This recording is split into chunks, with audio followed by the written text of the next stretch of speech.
Hey everyone, today I'm going to show you how to integrate Mailchimp with Webflow for easy email marketing automation. Let's get into it. So the first thing we want to do is to set up a form in Webflow. So design your form as you like, name, email, etc. Then you need to connect to Mailchimp using Zapier. So head over to Zapier and create a new Zap. For the trigger app, choose Webflow and then select Form Submission as a trigger. For the Action app, choose Mailchimp and select Add Update Subscriber.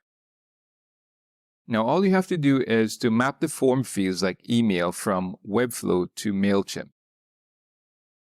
And then finally, test your Zap just to ensure everything works. And that's it. Your Webflow form is now connected to Mailchimp. So if you found this helpful, don't forget to like and subscribe, and I'll see you next time.